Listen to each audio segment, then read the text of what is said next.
everyone. We're here for the second part of our afternoon of driverless cars and headless saints. We're once again here with Professor Dierkes-Thrun from Stanford University, who's going to be talking to us about how you can take, not only how you can take traditional humanities and do it as a public course, which she calls a minuscule open online course, a different kind of MOOC, but how people who have not before done teaching online can get started. And I think one thing that's very frustrating is if you're with people who are incredibly technically comfortable and savvy, it sometimes feels like it's impossible to get started and the world has passed you by and it's just not something you're interested in. It's also very easy to get defensive and to think that's only for somebody entirely different. What I'm so excited about today is that Petra just gave us a talk, for those who weren't here, that was a very beautiful, eloquent talk on Oscar Wilde and Oscar Wilde's images. That was quite traditional in its humanities content. Art, plays, opera, dance, poems, literature, multiple languages, history, but also a social justice theme.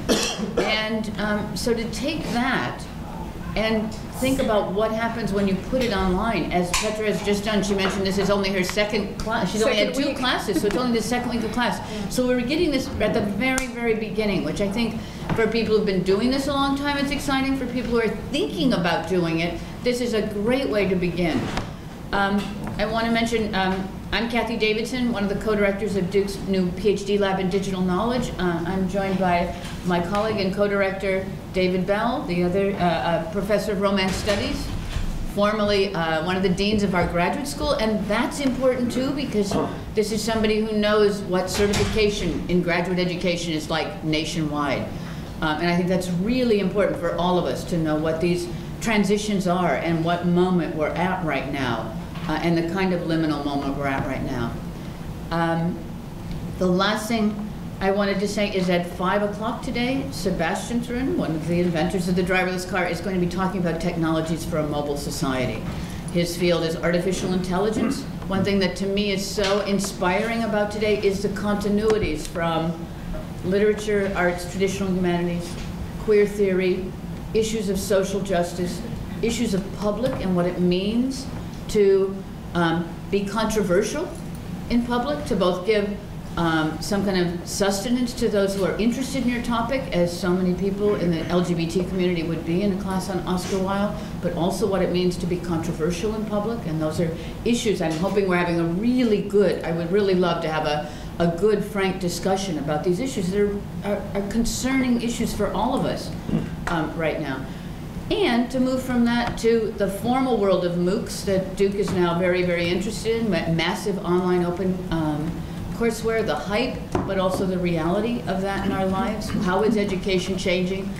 From the traditional humanities to the computational, I actually don't think it's a long stretch in the world we live in now, even though our silos at universities make it seem like those things are impervious to one another. So I'm going to again ask you to join me in welcoming Professor Dierkes-Thrun for this second presentation on what is a humanities MOOC. So welcome. Thank you. I feel so welcomed. Like all day long I've been welcomed. Thank you so much. It's the South. I am very excited to be here, and it's really a privilege to sit in this company. And not just a privilege because, you know, this is Duke and Haystack and PhD lab in digital knowledge, but also because I still feel very new, as Cathy said, to this whole world of the digital humanities. And I want to stress again, I am a very traditional, hopefully not conventional, but traditional humanities teacher. And my field, you know, I have a PhD in English. I teach comparative literature and gender studies, feminist and LGBTQ studies at Stanford. And I am also, I should, you know, mention this, I've been very close to the world of MOOCs because I'm married to, not a MOOC, but to the world of MOOCs. Because Sebastian was the one, the professor at Stanford who did the AI class online and got 160,000 students, so that he was the first one. And now, of course, there are spin-offs. You know, there's Coursera. I know you guys know about that. Of course, Coursera has signed with Duke. And there's also Udacity, which which is what Sebastian's venture is called, and he's going to talk about that more. But anyway, I just want to mention that it's been an unavoidable topic for me, and happily so, because I really am excited about it, because I feel, especially as a humanities person who cares passionately about these issues and texts and literature and cultural studies, one of the terrible things in my field for a long time has been this dooming or this looming sense that somehow we're not relevant anymore. And so what I see here, and of course, this is hopefully just the beginning, is to show the world how we can be relevant again, and also why what we do is not trivial. Okay, so those two things, like why what we do is not trivial, and we welcome you, dear world, to look in on what we're doing, and then you be the judge, is this trivial or not? So that's one of those things I'm excited about. I also want to say that, I said traditional humanities teacher for a reason, because I am not a techie kind of person by any means, and so I kind of set myself the challenge this quarter, and it's exciting and exhilarating, but it's also terrifying to be, in this new world, because literally before I put my class, and you see this, it's called wilddecadence.wordpress.com. Before I put it online, I didn't even know how to use WordPress. So if I can do it, anybody can do it in the traditional humanities. So I swear I'm not getting any help from Sebastian. I'm doing this by myself. And I'm teaching myself the tools as I go along. I wanted to take it, to keep it as simple as possible. So I know that WordPress is user-friendly. I was like, okay, if I can do this, my students can do it too, because my traditional humanities students as well have to be able to participate in this, obviously. So I don't want to overwhelm them with the technical side. Last week, in my offline class at Stanford, I told them about the online component, and I think a lot of them were a little terrified at first, and I said, look, you do not need to fear, because this is still a traditional humanities seminar. We are doing close reading, we're doing contextual work, everything that you would expect, except that we also have this online presence. So this wasn't just to take away the fear from them, but also to show them this is not about the glitz of tech. This is about texts. This is about what we love to do as humanities people. So I just wanted to, should I kind of talk a little bit about how this is set up, or what would you? Why don't you talk for about 10 minutes about how you actually set up your class, and then I've got a feeling there are going to be so many questions. Okay, that's great.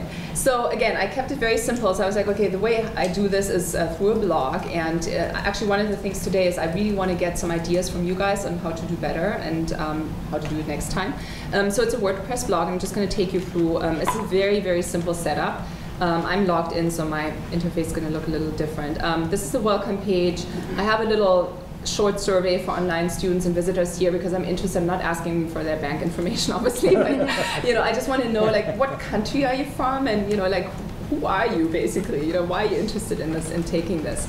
I should also say, before I say taking this, I don't want to give the wrong impression. This is not a MOOC in the sense that the public participates with quizzes or essays, anything like that. I'm also, by the way, on the side taking a MOOC myself right now, which is the Modern Poetry MOOC through Coursera, which comes out of UPenn, and I'm learning a ton, from that. So we can talk about that later as well.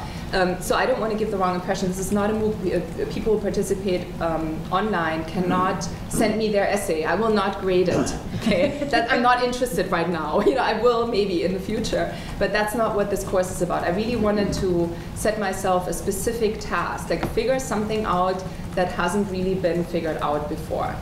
At least, maybe people have. World, please tell me about it if you have, and I'm happy for feedback. So the theme that I chose for myself, as far as the online stuff is concerned, is to think about close reading, because there are basically 3 things everybody in the humanities cares about in terms of goals, objectives for courses. So it's close reading, it's critical thinking, and critical writing. These 3 things I think all of us agree on are super important. Close reading is kind of the basis for all of that. So I basically told myself, okay, that's a good place to start. And it's also exciting because I can think about exercises and just kind of dream up wild new things, no pun intended, for this, for this kind of class. So one of the things I wanted to do, as I said, is, it's a traditional blog, so let me just walk you through some of this stuff. I'm using categories right now rather than tags to organize the information. So if you see this here, It just has some categories that I'm starting to develop. Some biographical links on, it's a class, as I said, on Wilde and the French decadence, so there's a bunch of 19th century authors in there, like Baudelaire, Rachel, Huysmans, Flaubert, as well as Wilde. And so I have some lecture notes, not much yet because it's only the second week. And then I'll click on some of these in a minute. We have an open forum, which is invitation after our in-class session is over for people to, stuff that's left over from class, so to speak, that they can put there or they can ask questions. And I'm hoping that this is actually a category I really need to put some vivacity into. That hasn't happened yet, so that's I'll be looking for suggestion for that later. I also put reading questions online, so for students to prepare, when they know, okay, let's say next week we're reading Rachil's Monsieur Venus. Most of them will never have read this before. I'm putting reading questions out there, and those are public as well. So anybody who searches for this, wants to study Monsieur Venus will probably at some point come across these reading questions. I'm hoping they will be helpful to not just my students. I have some text, a lot of, this is a great thing with Oscar Wilde and the 19th century stuff. A lot of these things are out of copyright, so a lot of them are online. Yay! So I'm putting like archive links and things like that, and just, this is another thing that we'll have to figure out, like all the legal stuff. I don't even want to touch that, but so I'm trying to be on a very safe side with things. And then we still have traditional textbooks, of course, that we're using in class. Then I also asked the students to, you see here week 1 reviews and week 2 reviews. They're all writing blog posts. Not all of them, not each week, but there's a certain number of blog posts. All of them are required to write, and they go online. I also, by the way, because this is sort of the ethical question, I don't feel as a traditional humanities teacher with traditional humanities students, I can require them to do this online. There are also private and ethical, legal questions connected to that. So I basically said to them on the first day, I'm not making you, but I'm hoping to convince you that it's a good idea. So I'm inviting them, And so far, I think only one person has sent me stuff via email, just as a sort of regular Word document, not to put it online. Everybody else is like, yeah, no, okay, no problem. But we are using initials and screen names. So I, ask my students not to put out their regular names, because that, I think, is a FERPA problem. Like, we cannot, students who are enrolled in the actual class are not allowed to just, close their names, and I don't want the names out there. It doesn't matter anyway. It's not about them and displaying them necessarily, but their work. So let me just click on, this is the last thing, there's lots of stuff we can talk. These are all, some of them are reading questions here. This is by me, and then also I have some blog posts that have just come up. We're doing the Canterville Ghost this week, so lots of blog posts about that. I wanted to show you the exercises, and I'm happy to open up for questions. I could talk about all this a little bit more. So as I said, I want to really experiment with close reading, and I wanted to think about ways to use the medium that basically do interpretations or do close reading exercises that are only possible in this form online. So I'll give you an example of that. This is the an image and sound interpretation.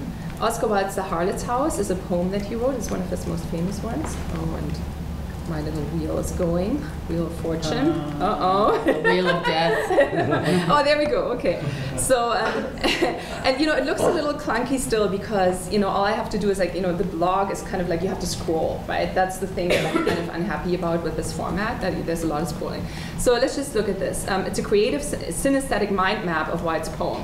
This exercise is open for online students as well as Stanford students. So the Stanford students actually just put their contributions into the blog post. We all share I created a login that we all share.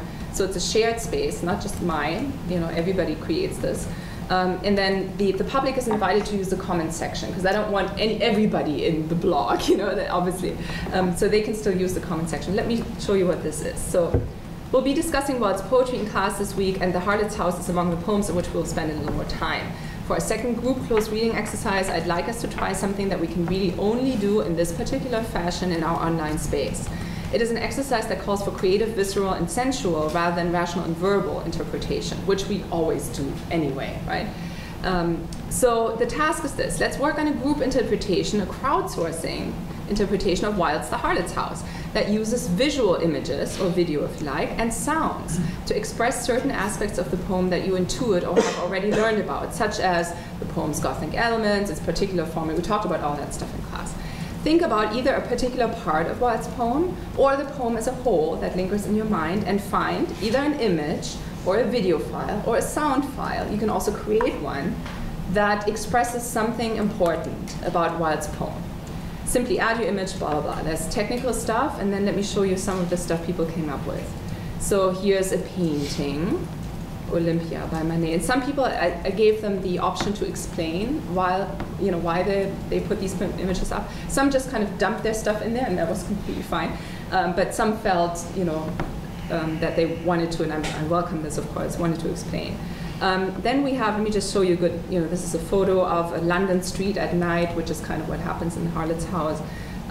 This one I put up, so I'm not going to play this, but it's an automaton, a 19th century wind-up automaton, and the poem itself talks about mechanical automatons. And so I wanted my students to know that there is an actual, an object like that was kind of popular. So I put that up. Other people came up with, oh yeah, Cathy's already clicking on some of the stuff. Then I have one of my students who does comparative literature with a Jewish studies track of it, put up a clip from, it's called Teutentanz in Yiddish, from the 1937 production of the Dybbuk, A Dance of Death, which is another thing that's about, in Wilde's poem, the idea of the Danse Macabre, the Dance of Death. So there's like that Jewish angle. Then we have paintings by Otto Dix. It's a lot of stuff. I'm just scrolling down. Here's a dance performance, and the person who put this up says that it captures the physicality in the pull of some dark force. The forces I imagine Oscar Wilde's Harlot's House as contemporary dance, sex compulsion, and all that stuff. Then there are photographs of ballerinas. We have, this is just, if I clicked on this, just the music, Camille Saint-Saëns, this Danse Macabre. There's an extra from Tim Burton's The Nightmare Before Christmas, which I thought was really cool. And don't you just want to click on all of these? I know. There's a movie trailer, just scrolling down to show you some more stuff, some more images, and David Lynch, Bird of Flames, and then I have, I think, as one of the last things, Metropolis, the dance scene in Metropolis in the 1927, I think, movie. And this one is a reading of a poem by Emily Dickinson, because I could not stop for death. That, the student, when she said this in class, said that, this poem really makes me think of Emily Dickinson's poem. And then she went and found a reading of that online and put it here. So I could imagine, and we're not done yet, oh wow, there's stuff I haven't even seen yet. Moulin Rouge, Tango de Roxanne, wow, now I just want to go through it. So there's more stuff, it's open all week. If you guys want to contribute, please do. And, it will just grow until it's open, I think, until Sunday. So this is a way to think about close reading that uses other, also sensual ways and different nonverbal ways of interpreting. I could also imagine some other exercises of crowdsourcing interpretation. Another one that we did was with Baudelaire's Hymn to Beauty, where every student picked 2 lines from the poem, translated them into their own words, and then wrote a tiny little mini interpretation of these 2 lines. And we just added all that up. So it was like a crowdsourced group interpretation, but everybody had a little, just like one tiny little bit. But then looking at it, it brought out all these different facets of the poem. So this is the kind of stuff I want to experiment with, and I'm inviting the public to experiment with as well with us. So, and I think this is a good point probably to just open it up for questions. David, did you want to make any comments on that before we open it up for questions? No, I think that's fine. I did want to maybe have you comment a little bit on the student pushback on the technology. Right. Because I think that's probably a really crucial issue for anybody who's trying to jump into this. Absolutely. Do they, for example, you're going to do a Twitter activity next week. Yes. I think if you walk in front of 20 undergraduates at Duke, you probably found about a third who actually have a Twitter account. So just the kinds of resistances there might be about. Yes. So again, I'm as a traditional humanities teacher, I sort of know, I was actually surprised. I asked my students in class on the first day, how many of them, and again, I have 21 right now, how many of you have ever used Twitter? 3 hands went up. I was kind of shocked, but I also am not very surprised. And so it's not just the resistance of how do I get on this thing? How do I use it? But it's this like, isn't that this trivial thing that I, as a traditional humanities student, really, should be kind of looking at that over my shoulder? So I think there's a little bit of resistance there, and I want to work with that. I don't want to force the students. As I said to students in class, I hope to convince you that's a good idea. And I said this before, I don't want to make you. So we're going to do this Twitter discussion. Also, they had legal questions. They were like, what if I only want to use it for this class? Can I just give my account back, up at the end? It's like, yes, you can.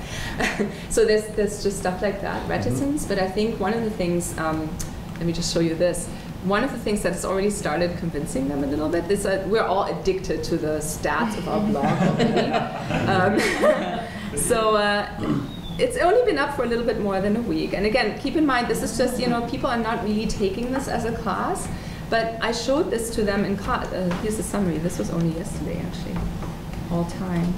So, is that online? Is that something? Is that public? It's because I'm logged in. Yeah, so it's because I'm logged into the blog right now. And just showing this to them in the second class last week, they were like, wow.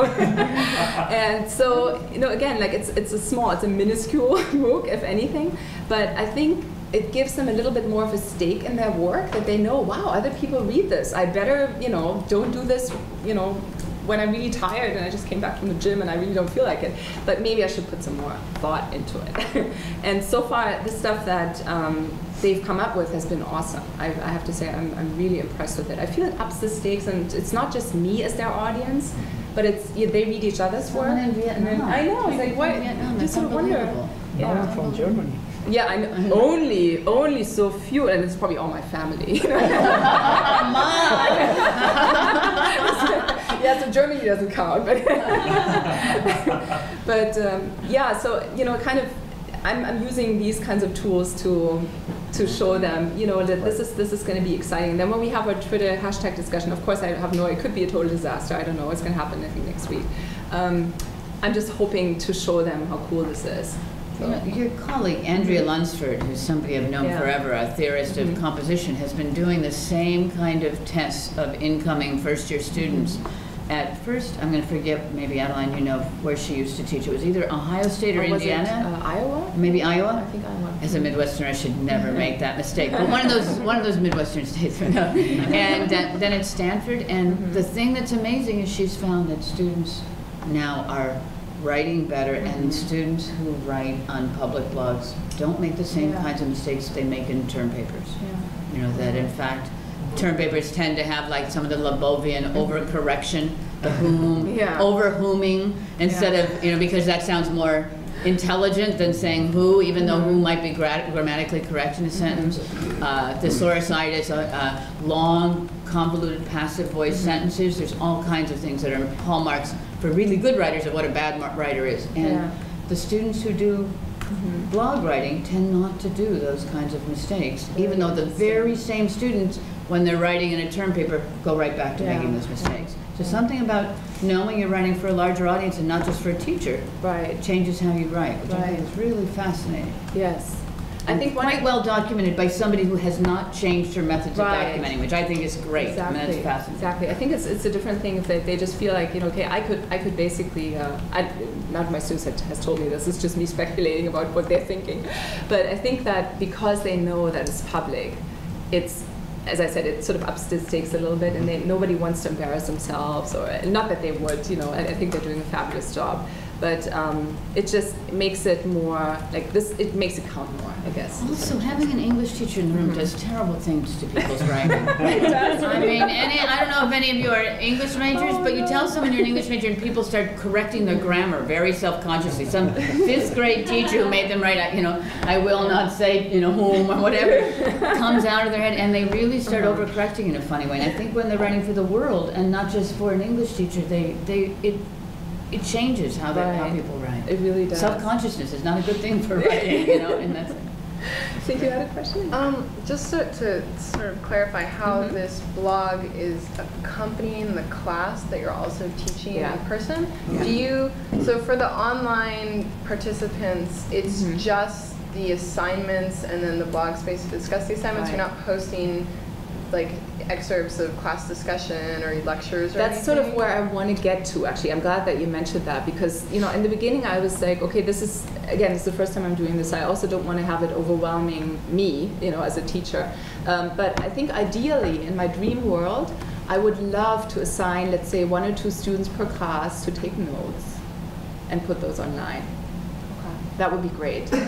Maybe we'll do that. My poor students are going to be like, no, not more work. So are your classroom students, these are the assignments for the class, or these are exact assignments for the class? They're the exact, so you know, some of these assignments, most of them are open to the world, so to speak. But again, I'm not grading, you know, and there's no way I can do this as a one person, you know, without a technical platform to submit stuff through and everything. So that's where I'm kind of chickening out right now. I have no idea how I'm going to do this in the future, because this is the other thing we should probably talk about: assessment. You know, let me just say one thing about that. I think it's great that people experiment with like putting humanities MOOCs online now. But I honestly feel that the traditional essay form, and then of course also the multiple choice quizzes, don't cut it. Especially not, and I really don't mean to disparage anybody who's experimenting with it right now, because it's a great thing to do this, to experiment. But it's not an essay if you're writing 300 words. That's not an essay, and that's not what I teach. And you know, and also the other thing, so far I think people have only done quizzes and essays online. This kind of learning is so much richer than an essay or a quiz could test. So assessment should ideally, in our ideal world, it should meet the learning, right? It should assess what is being learned. So essays and quizzes do not assess this. You know, how do you grade a crowdsourced poem like that, right? A poem interpretation. So it's a huge can of worms, and I'm certainly not going to solve it, but what I know is that we need better tools. We've got one for you. And later on, I'll show you. Oh, good. I can't wait. Long before we even knew a PhD lab was going to exist, we invited someone to come talk about assessment tools, and they've invented a really interesting customizable tool where you can ask things like participation or visual. You know, you can change all of the categories, and then you can use that as rubrics to evaluate the work. So it allows a community of students to actually come up with a rubric together. That are rubrics that do fit the kind of learning we're doing now. We kind of put the cart before the horse because we had the assessment tool before we even talked about what was being assessed. Just it was a coincidence, but it's real. I'll show it to you later. It's really fascinating because that's exactly the problem. He's testing it out on art history teachers and somebody's working on geospatial engineering. So a very wide range, teaching hundreds of students and then some teaching 50 students. But you know, trying to figure out what would be a semi-automatable, standardized, assessment-friendly, if you're at a university that requires assessment tool, but that allows that kind of flexibility and thoughtfulness about not received criteria, but what you need now. So it's very interesting. Excellent. I have a question. What would be your plans for the future for teaching this class a second time? Would you go back in and press only my second week, please. I'm just wondering if you've built up all of these cool examples of, you know, the interpretations to a poem. Would you just press the delete key, or would you want the new class to see what the previous class had done? That's a very good point. Haven't thought about that, to be completely honest. That's a very good point. I mean, I can always do the same type of exercise with a different text, for example, right? I'll have to think about that. I mean, obviously, there should be, you know, if I think about it, what, you know, in my ideal world of learning and, you know, where everybody just learns because it's cool to learn, right? In my ideal world, I would love to have an archive where people can, you know, like this thing people can look back at other interpretations. It just, you know, it doesn't just disappear. So I think that would be really cool to have. But I'm also, to answer the second part of your question, I'm developing as I go. I'm taking my own minimalist MOOC. So I'm literally, you know, I think this is another thing that I really passionately believe in. If I'm asking my students to do all this, I better do it myself too. So I'm doing all this. Like as they're writing a blog post, I'm writing a blog post. As they're doing an exercise, I'm participating. And so to show them it's not just like gratuitous, you know, work on the side. I think you were first. Yeah, go ahead. Just to speak to that point, I've actually done online or a hybrid course like you're doing where it's part in class, part online. And after many years, I did in fact archive the old blogs and let students look at them. And I mean, the WordPress pretty much does it for you. So that next semester, you can just cut and paste all your posts and keep what you have there so that you build onto it and you allow the students to go back. That's great. I didn't really get much feedback about whether or not my students were looking at it. It was there for them, which I thought was important. But they were also really busy, you know, to go back and look. But I think some did, and so it expanded the conversation sort of in time as well as in space, which was pretty cool. That's great. I love that idea. That's nice. And can I just ask, was yours an open class or was it closed with a sort of private blog? It was closed. Okay. Closed. So I think that's the difference here that I'm bringing out there. So may I just say also, one of the wonderful side effects of this, and I love that, you know, that I'm so glad to hear that that's possible. So I think I should do that. You're giving me great ideas. One of the things that I find so wonderful already is that I'm starting to get emails from teachers who look at this and they're like, wow, you know, and I mean, not hopefully, I'm sure not everybody goes wow, but the ones who do go wow and like it, you know, the feedback I'm getting is, I am learning from you how I could do this. So, and that's, I mean, that's part of my experiment is that, you know, I want to show people that with the tools, with the non-techie person that I am, with the few tools that I have available, with the few tools I have the capacity to teach my students how to use, I can do this. And then to kind of give them a little bit of courage to try it out too. So it's not a nice side effect. I'm tweeting you now, so you'll have my contact. Oh, good. Okay. Wonderful. I think you were next, right? Yeah. Leah, go ahead. I'm wondering about the benefits of providing history. Yes. Because it also biases, in a certain way, the potential freshness with whom the students come to the class. So perhaps a mixed, I'm also a scientist by training, so I tend to think about data and data validity. Yes. Therefore, I would suggest you consider hiding the archives, hiding the archives, and see how it works. Because students, just like today, are going to recommend one to another. This course is great, or you can do this and that. That's inevitable. Okay, but providing the whole of it, the whole thing, it could be a tool for stimulation, but it also biases the freshness that I would like to see when students approach my class. I really hear you on that, and obviously now I have stuff to think about, pro and con, but I also want to say that I have a lot of faith in literature to be different every single time somebody reads it. And that's my experience in teaching my classes, that, you know, I may be teaching the same text, it will never be the same discussion. I won't be thinking of the same things. I may have my old lecture notes to kind of riff off of, but the discussion is always different. So, you know, I don't feel like there will be the exhaustive interpretation of the Harlot's House after this, you know, after this exercise. So, you know, I trust myself, my pedagogical abilities enough to kind of mash it, like, to make it interesting again, you know, in other ways. But I hear what you're saying, like, with the, it needs to be stimulating, that's for sure. I don't doubt that. I don't doubt that you can be able to manage this. All I'm saying is that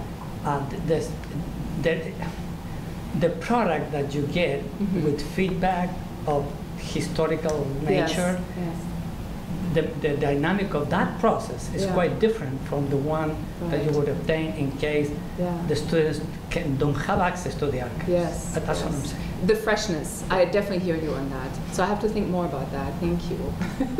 I think you were next, yes? I'm actually glad you brought that up, because here's what I want to say, because I'm in engineering, so the discussion usually goes to a single, usually right answer. While there's differences in approaches, most of them converge to the same point.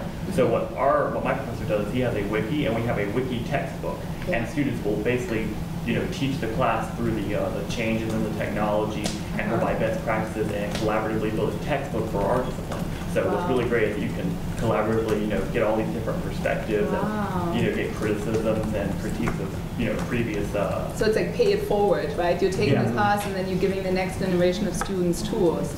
I love that idea. Sorry, just loving back in here.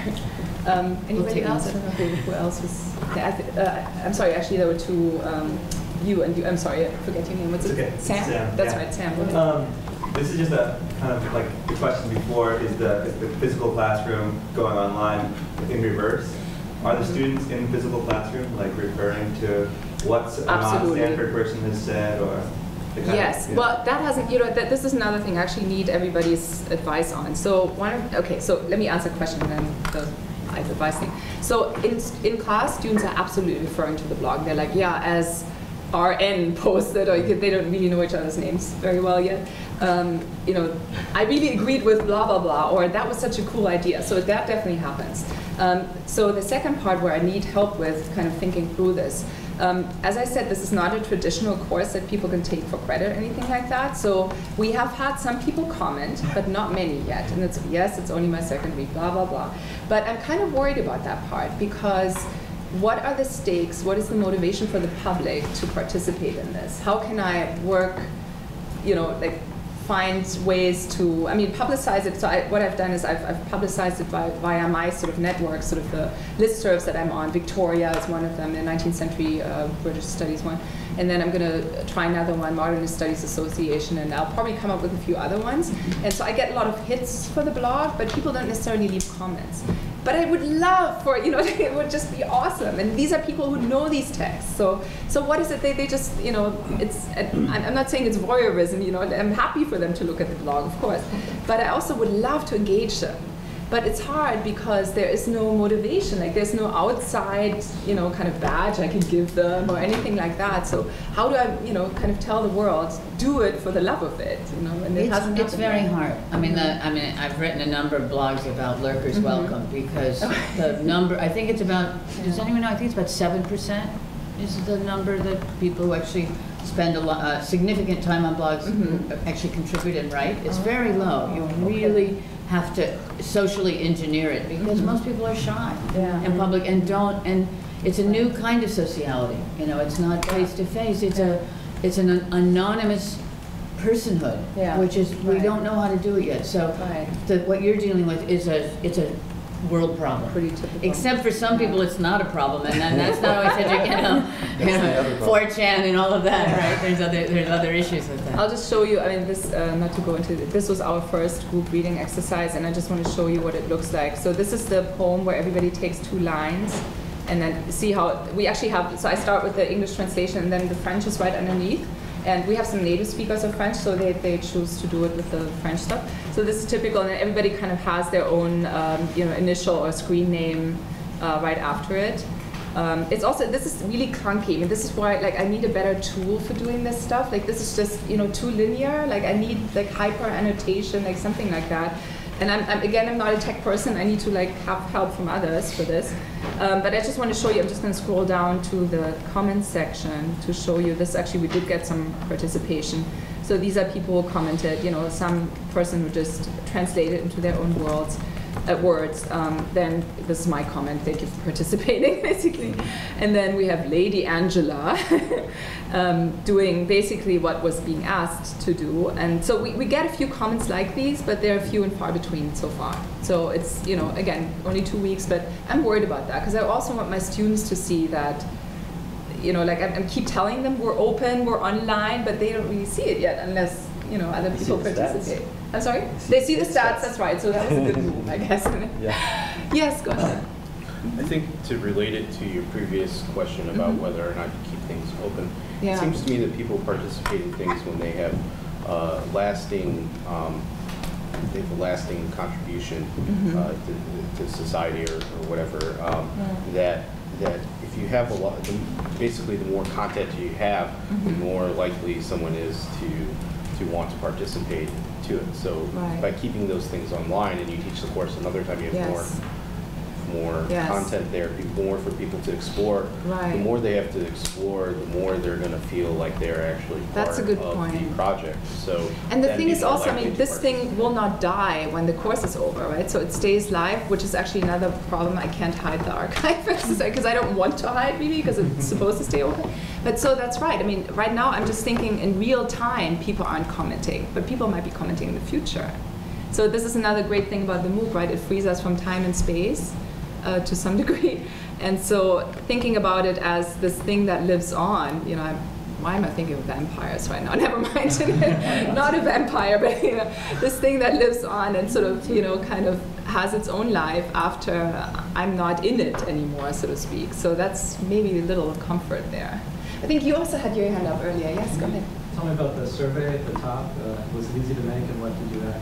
Oh, let me just click on that. If I can, I haven't looked at this in a while. It was actually, how do I, maybe I can do it live and show you here instead of a new tab. I'm going to just go into my Gmail. And let's do this here. You do it via Google Drive. Up here, Drive. I'll look at my email. And basically, it's very easy. You go to Forms.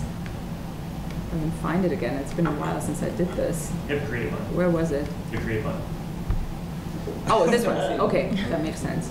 Create, yeah, that's right. So see, it says Form, and you hit Form, and then it takes you to this, kind of sample platform, and you can basically make up your own survey. Oh, nice. And publish it, and it's basically protected so people cannot see the results. But and I'm only asking very basic questions like which country are you from, what's your age. I'm not even asking names. I actually said completely voluntary. If you want to leave your email, if you want to be notified of further whatever, they can do that. But it's very easy to do. Like again, if I can do this, anybody can. So yeah, that's how you do it. And then you can just link that with the blog. It's very easy. Yes, I can do it. So going back to the previous point about audience participation on the blog, yes, I was just thinking of the opposite problem. So,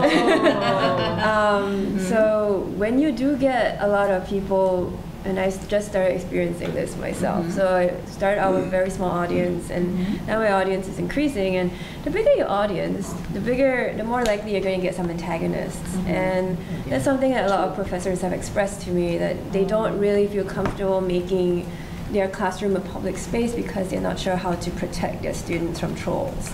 Yes. Well, I mean, there's a way, at least in WordPress, I thought about this, but in WordPress, those of you who use it, probably a blogger, I guess, has that too. You can you can moderate the comments, so all the comments go through me, which is kind of a pain. I mean, I haven't had that many comments, so it's okay, but I can approve or disapprove comments. So that's the only thing, I can, but I see what you're saying. Like, has it been bad, the trolling? Okay, I'll tell you more later. Okay. Well, see, this is an especially important point because I said at the end of my last presentation, one of the things I want to do next quarter. I guess I'm just now committing myself to it by saying it publicly. But I teach a class called Introduction to Queer Literary Studies at Stanford, and I would love to have a queer studies class online. But in that kind of class, it's even more vulnerable. The students are even more vulnerable, and I certainly would never want to force anybody to publicly out themselves or anything like that, right? Okay. And in our class, it's all very cozy and comfortable, and we're all comfortable with each other. So I really have to think about that question, and especially with a topic like that, I would expect to get hate mail and things like that. So I'm not sure if I'm ready for that, but I think somebody's got to do it, right? I mean, it's important, and then if I do it, maybe others will. Anyway. I mentioned in November, our topic for the PhD lab is exactly how to be controversial in public. And you do get haters, but I found when I'm teaching classes, because I was the first person at Duke to really go, with the iPod experiment, Duke was sort of the first place to do it. Yeah. I've been called the most hated professor in America. And my students know they're going to get hate mail just because of what we do. But we talk about that, and my students will say, well, there's hatred in the world. So this might be actually a safer way to learn how to deal with it than learning how to, from bullies or other things. But doing it anonymously, having controls. I often with my students, when I'm doing something controversial, we have one blog that's a private blog for the class. Oh, that's great. And then another one. Or like our PhD lab allows every blog post, you can either make it public or private. Oh, that's great. It's a feature on WordPress, which is it always a feature on WordPress, or is that when you turn on? Yeah. It is. So you can have certain conversations where you decide you're going to make the whole conversation just for your class. And I think ideally that's really what true openness is, and there are other publics out there, and in this case I feel very passionately about this as we might do some good in the world, with this. Not just, I mean, I love Oscar Wilde, I love the French decadence, but, there are pressing, issues and problems in the world. And so, anyway, I just feel like that's where we should go, really. And if I'm not going to do it, I'm going to talk somebody else into doing it. No, but I'm pretty sure I want to do it. Did you have your hand up? Go ahead. Yeah. You were right there. Hi. Hi. Thanks for your presentation. It's been really interesting so far. I have a question that I've been struggling to think about as, I guess, humanities begins its work of being more public-facing in the world of the internet. Who is the audience? Because I assume that public means outside of the academy, but in general, people who are interested in Oscar Wilde and the French decadence end up inside the academy. So, I think you're right. Right. With other public-facing products, particularly entertainment products, say a television show, you can analyze with a very high degree of precision through market segmentation who your demographics are, and that informs not only the way your content is produced, but also, perhaps more importantly, how you market and get an audience for your commodity, whatever it is you're selling. Here, obviously, you're not charging people, so it's a little bit different relationship, but who's the audience and how do you get to them? That's a very good question. I don't think there's any easy way to answer that. I mean, the audience is whoever, it's a pre-selected audience, like that if I teach a class on, the feminist history of XYZ, there's a certain pre-selected audience. If I teach a class on Oscar Wilde and French decadence, there's a pre-selected audience. And if my husband teaches an engineering class, there's a pre-selected. So I think that's, that's not necessarily, I don't want to deflect the question, but I don't think that's my problem necessarily. Like obviously I want to invite it and publicize it as much as possible. But sometimes at least in the science classes that I know about, the MOOCs that I've been in contact with, it's amazing what people, what kinds of people turn up and what the audiences are. I don't think you can really predict necessarily who's going to be interested in your topic.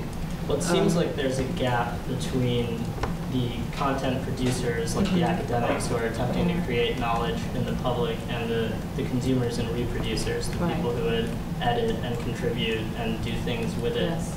And I guess sometimes a self-selected community will emerge and will sort of just happen as an effect. But I guess I'm curious, like, I worry too about the idea of putting knowledge out there and putting a lot of work into doing an open class and then getting 5 comments over the course of a semester from people who are outside of the class. And then I wonder, well, as an academic, have I spent my time correctly? Was this the best way to have the most intercourse with the public? That might be as many people as you get reading an article in a scholarly newspaper. I mean, sadly, the number. But you can engage offline with the public, right? Absolutely. Like talks or museum shows or other things that do have people come. I appreciate your worry. Yeah. I share that worry, but I also agree with. The Australian National Biography went online about 5 years ago, and people thought they were going to do it mainly just to save money. And they started getting readerships of 14 million a year, and people contributing from their own biography.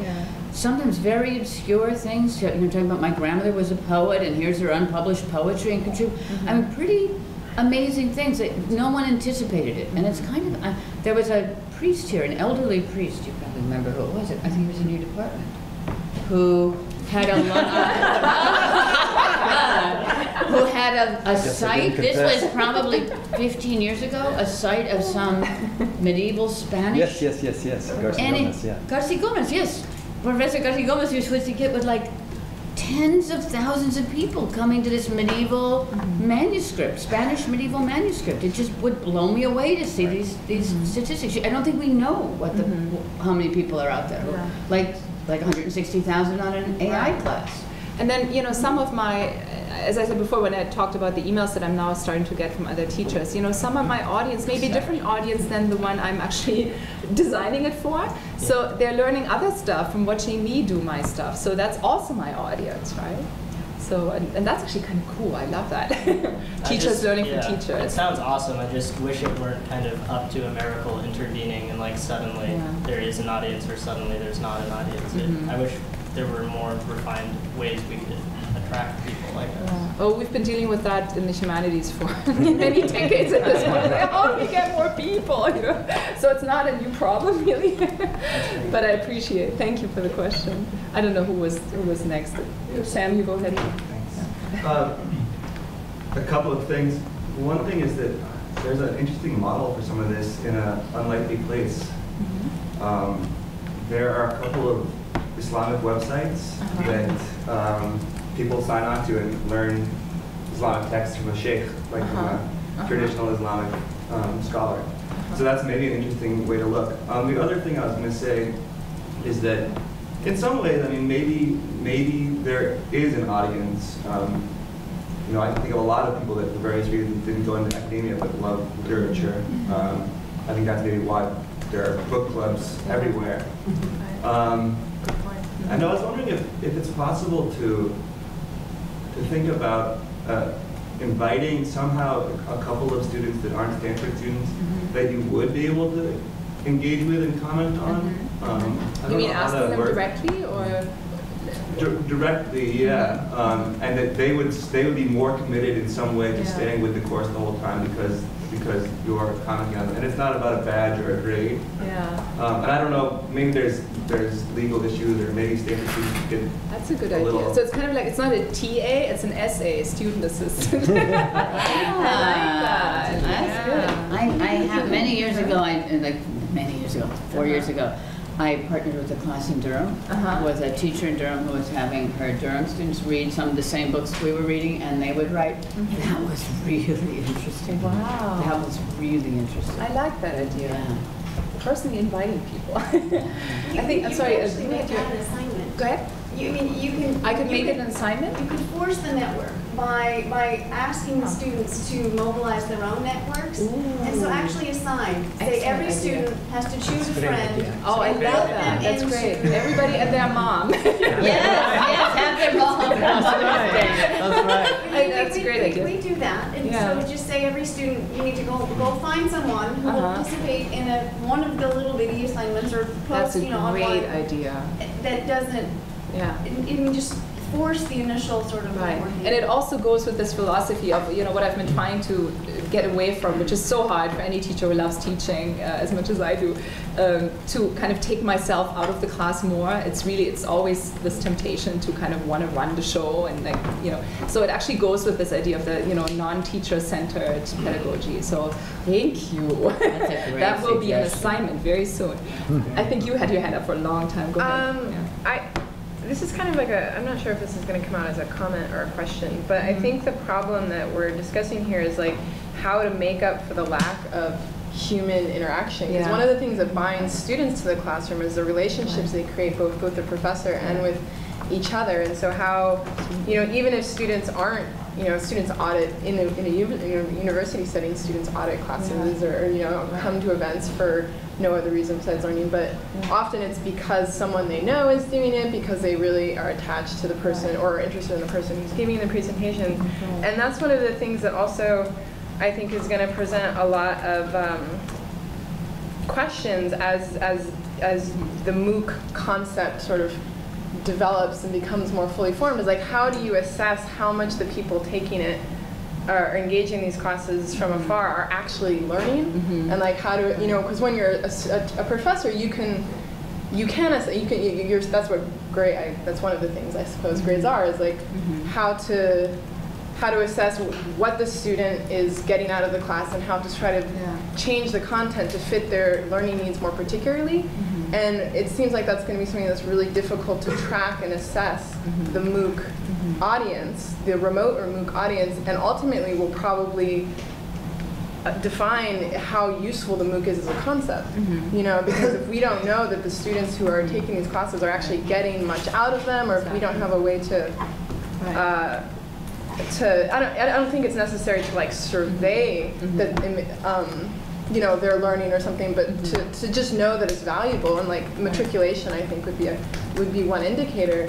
But ultimately it'll force digital humanists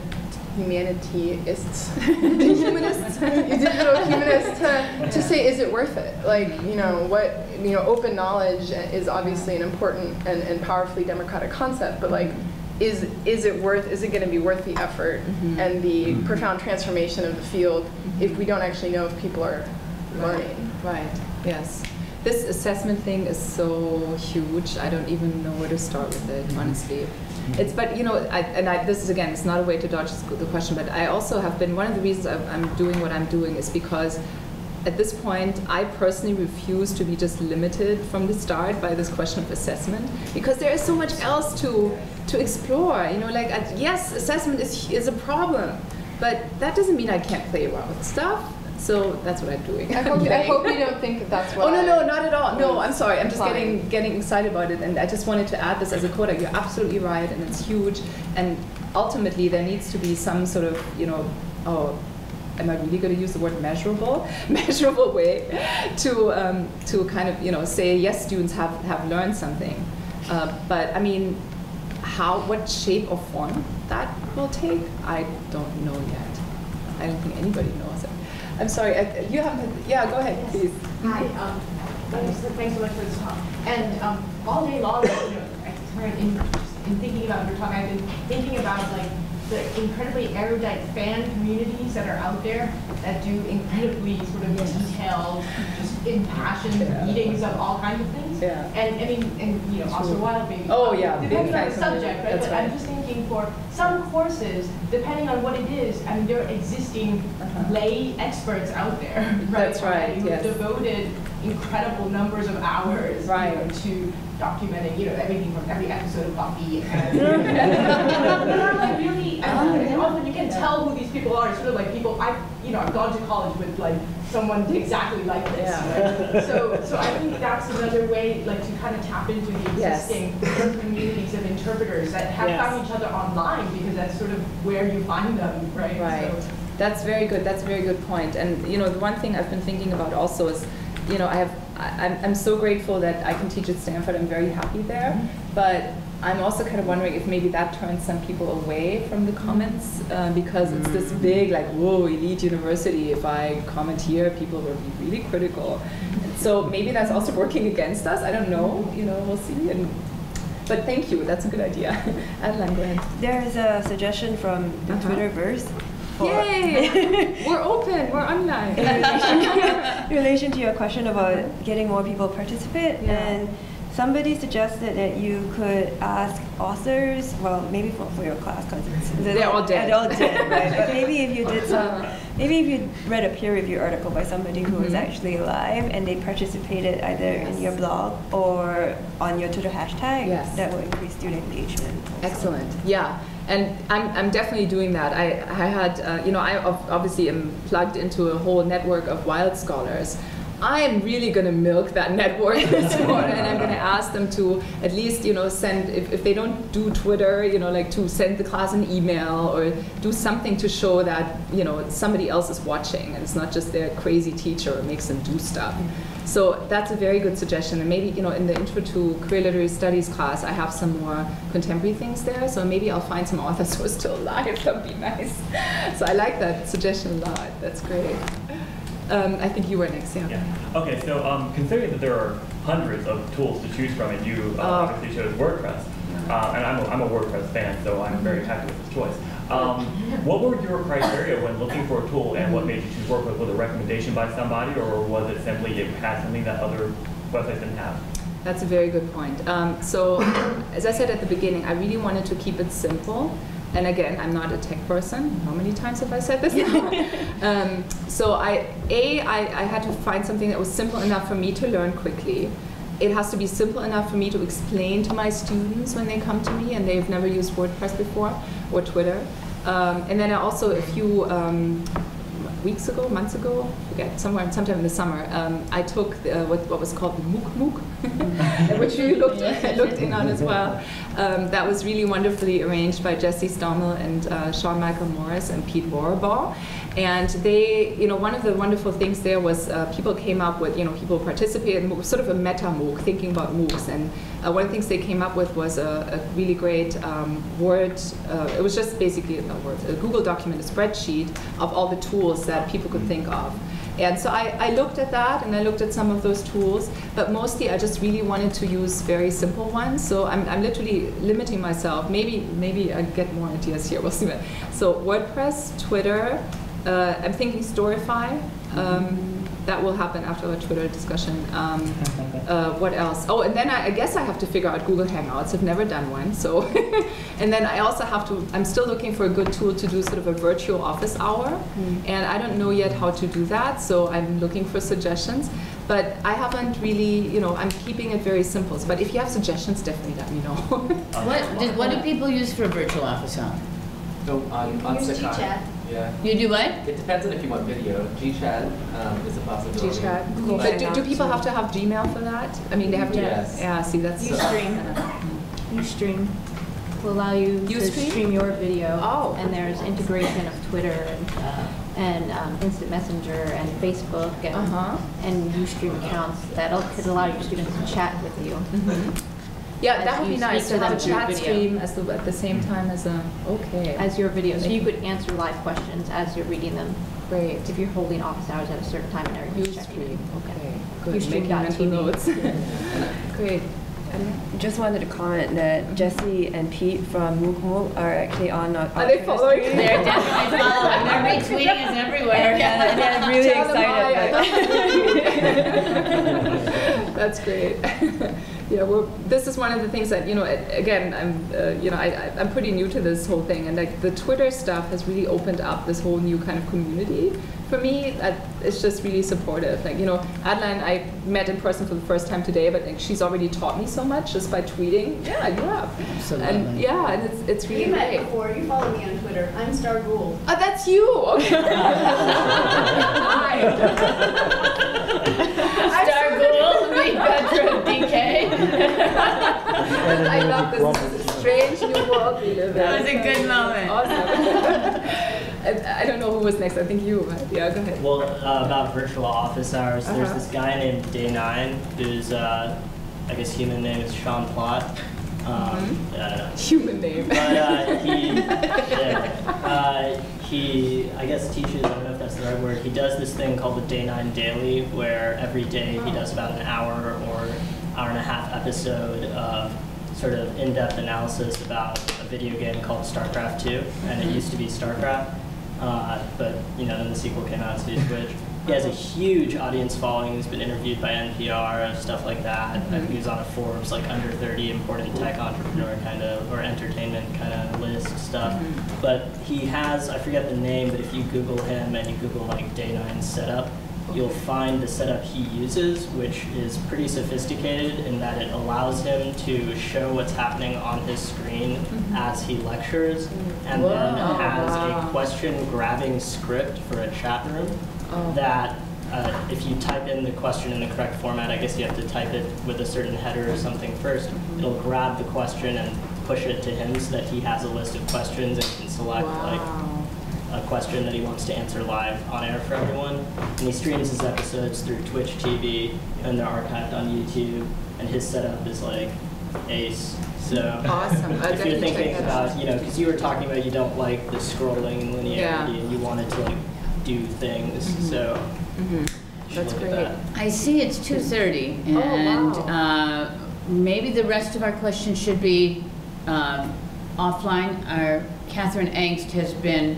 on a moment's notice dropped everything, literally, to come over to videotape this, because I knew I could count on everybody here, and I knew I could count on the amazing Petra Dierkes-Thrun to give a really important conversation. We'll put this up on YouTube. I know people will learn from it. But Catherine, thank you so much for your unseen role behind the camera. And Petra, thank you so much. And thank you, PhD Lab and friends and visitors and whoever is here today. It's been a fantastic conversation. I think sometimes when you go to the heights, you miss the depths. And I felt like today was really, really a deep and a grappling conversation. It kind of exemplified what we try to do in the humanities, which is not just talk about the affordance, but to talk about the why. And so thank you so much for that. And thank all of you. Thank you, Catherine. So much fun. Thank you. Thank you.